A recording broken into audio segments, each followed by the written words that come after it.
Good morning, students. Today I am Tamanna Sharma, TGT Social Science, a faculty of Suraj School, Rewari.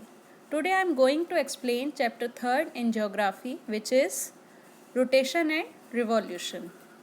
The learning objectives of this chapter are to understand what causes day and night, to understand what causes seasons, and to learn the relationship between equinox and solstice. Let's start with introduction. Have you ever wondered what causes day and night or why weather conditions keep changing all the time? Why are polar regions always very cold and equatorial regions very hot? The extremities in the climatic conditions are due to the movements of the earth. So students, आपने कभी सोचा है कि ये day and night जो होते हैं और ये जो वेदर कंडीशंस चेंज होती रहती हैं टाइम के अकॉर्डिंग, तो वो क्यों होती हैं? क्यों जो पोलर रीजन्स हैं वो बहुत कोल्ड हैं और क्यों इक्वेटोरियल रीजन्स जो हैं बहुत ज़्यादा हॉट हैं? और कई जगह पे हम देखते हैं बहुत ज़्यादा जो क्लाइमेटिक कंडीशन है एक्सट्रीमली उसमें देखने को मिलता है. कहीं बहुत ज़्यादा ठंड होती है, कहीं बहुत ज़्यादा हॉटनेस होती है. तो इसका क्या कारण है? इसका ओनली कारण है movement of the earth. We have read in the previous chapters about the movement of planets in our solar system. In this chapter, we will read about the two movements of the earth, rotation and revolution. We will also learn about their causes and effects. हमने अपने previous chapter में अभी क्या पढ़ा था? Solar system, जिसमें हमने planets जो सन के अराउंड घूमते हैं उनके मूवमेंट और उनके बारे में पढ़ा था. इस चैप्टर में हम अर्थ के टू मूवमेंट्स के बारे में पढ़ेंगे. वो टू मूवमेंट्स कौन से हैं? Rotation and revolution. और हम रोटेशन एंड रिवॉल्यूशन के कॉजेस और उनके होने वाले इफ़ेक्ट्स के बारे में भी इस चैप्टर में पढ़ेंगे. The earth spins on its axis while orbiting around the sun in an imaginary path. जब जो अर्थ है जब सन के अराउंड घूम रही होती है तब वो अपने एक्सिस पर भी स्पिन हो रही होती है. It is clear? मतलब एक साथ वो दो तरीके के मूवमेंट करती है. The motion which involve one complete spin on its axis in 24 hours is called rotation. जो वो अपने ही एक्सिस पर स्पिन हो रही है उसको, और वो जो अपने ही धुरी पर जो वो चक्कर लगाती है तो वो कितने टाइम में कंप्लीट होता है? 24 आवर्स में कंप्लीट होता है, मीन्स 1 डे. और ये क्या कहलाता है? Movement, rotation. It is clear? Okay. The motion of the earth which involve one complete orbit around the sun is called revolution. जो सन के अराउंड में जो घूमती है अर्थ, ऑर्बिट होता है, एक इमेजिनरी पाथ है जिसे हम ऑर्बिट कहते हैं, तो उसमें जो वो वन कंप्लीट करती है अपना राउंड, उसको हम क्या कहते हैं? Revolution. Together these two movements affect the temperature and the weather and thus we experience the seasons. ये दोनों जो मूवमेंट्स हैं ये एक प्लेस के टेम्परेचर, वेदर और जो हम सीज़न एक्सपीरियंस करते हैं उन सबको इफ़ेक्ट करते हैं. It is clear? Okay. Now we discuss about rotation. The circular motion of the earth on its tilted axis from west to east is called rotation.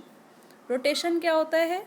जो अर्थ अपने ही एक्सिस पर घूमती है और इस जो ये चक्कर लगाती है ये एंटी क्लॉकवाइज होता है, ये वेस्ट टू ईस्ट घूमती है. ओके, इसे हम क्या कहते हैं? Rotation.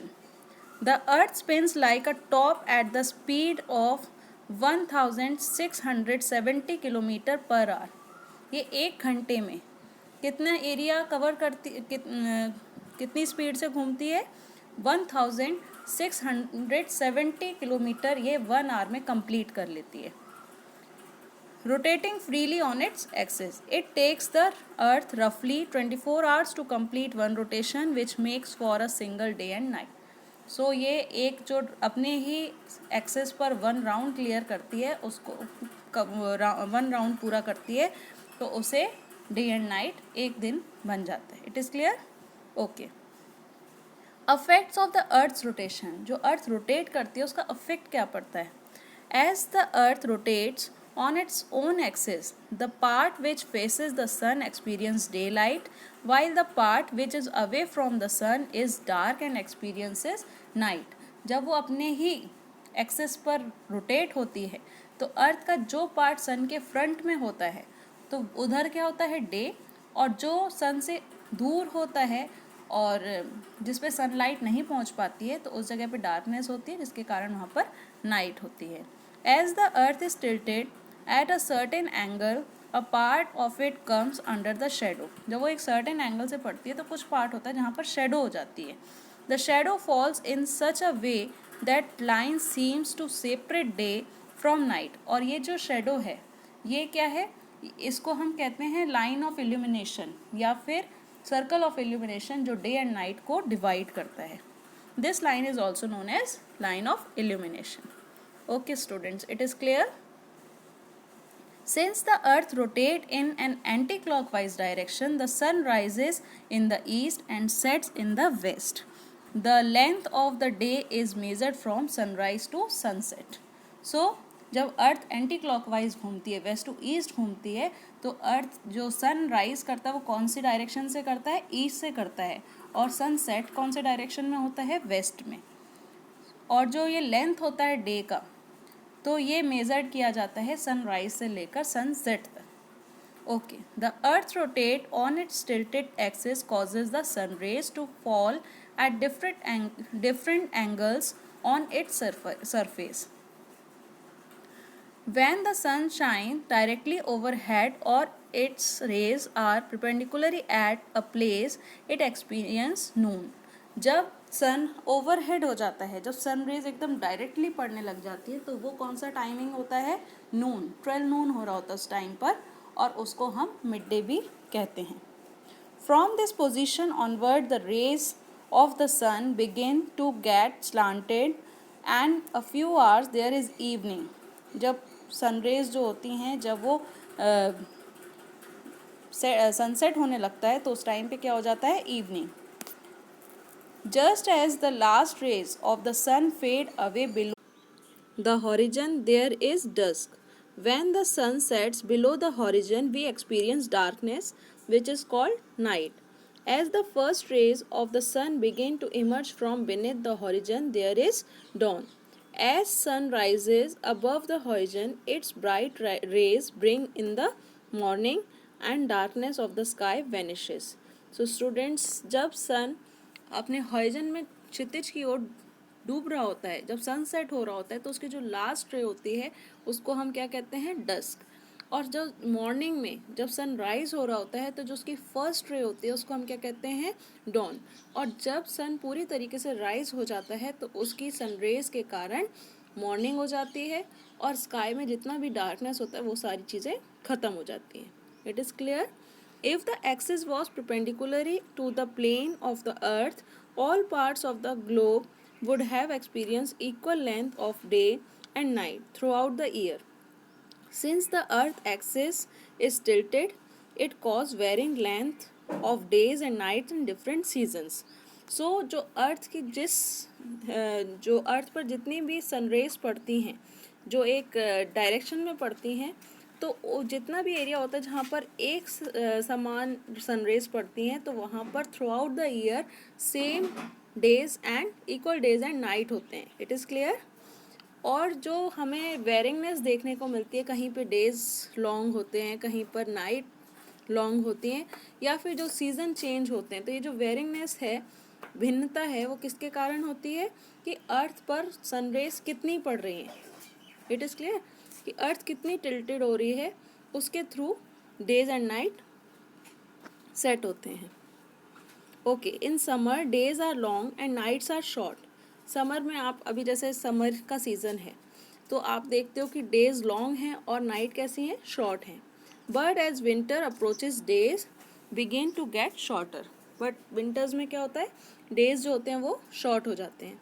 If the southern hemisphere is tilted towards the sun, it will experience shorter night and longer days and it would be summer season there.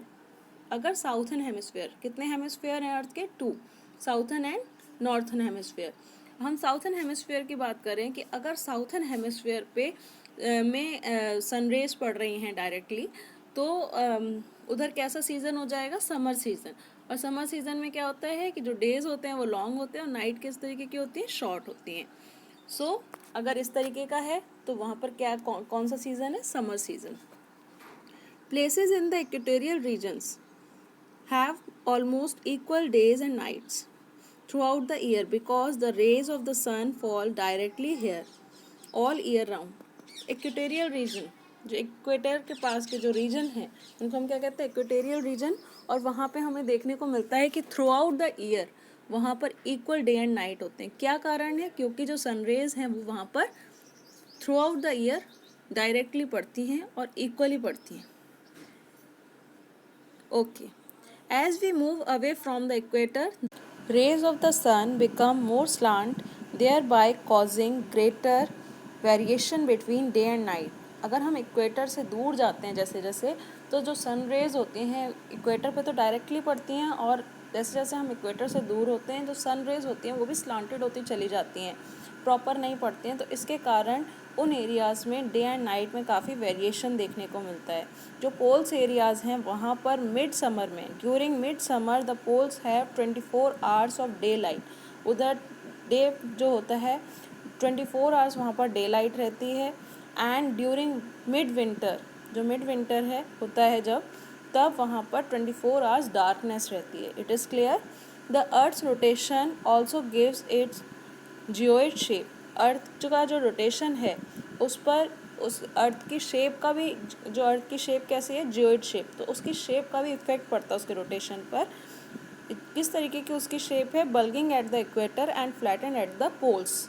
जो इक्वेटर एरिया है वहाँ से तो वो फूली हुई, आपने अगर देखा हो अर्थ की शेप तो बीच में से तो वो फूली हुई होती है। एंड टॉप एंड बॉटम से, जो south pole and north pole है वहाँ पर जो अर्थ है वो फ्लैटेंड होती है, चपटी होती है। Okay, the earth spin faster eight the equator. जो अर्थ स्पिन करती है जब, तो वो कहाँ से ज़्यादा फास्ट हो जाती है? उसकी स्पीड इक्वेटर में ज़्यादा स्पीड होती है, क्योंकि कॉज के कारण क्या है कि स्प्रेड आउट मोर देयर, क्योंकि वो बल्किंग है, ज़्यादा फैला हुआ है। It is clear? Okay student, this is enough for today. Rest of the part of this chapter we continue in next video.